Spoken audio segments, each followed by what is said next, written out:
Hello guys, in this video we are going to show you how to move your cursor with keyboard. तो आइए शुरू करते हैं। सबसे पहले आपको एक फ़ोल्डर क्रिएट करना है और उसे रीनेम करना है एक कोड से।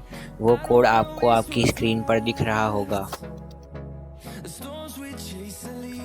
इस कोड को लिखने के बाद आपको एंटर दबाना है और आपके डेस्कटॉप पर एक कंट्रोल पैनल जैसा आइकन आ जाएगा। आपको उसे ओपन करना है और नीचे स्क्रॉल डाउन करना है और change how your keyboard works open करना है। इसके बाद आपको एक पैनल दिखेगा। इसमें आपको टर्न ऑन माउस कीज़ को ऑन कर देना है और अप्लाई पे क्लिक कर देना है। इसके बाद आपको नमलॉक की ऑन करनी है और आप कीबोर्ड से कर्सर मूव कर पाएंगे। इसका डेमोन्स्ट्रेशन आप अपनी स्क्रीन पर देख सकते हैं। कौन सी की से क्या होता है आप उसको अगली स्लाइड में देख सकते हैं और वो आपको डिस्क्रिप्शन बॉक्स में भी मिल जाएगा।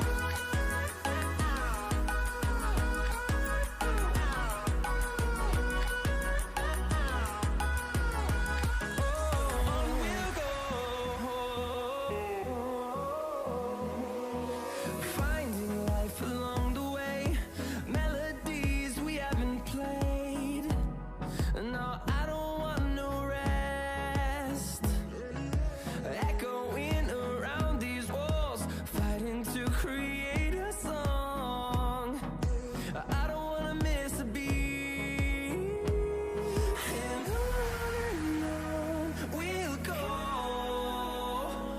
through the wastelands, through the highways, till my shadow turns to sun rays.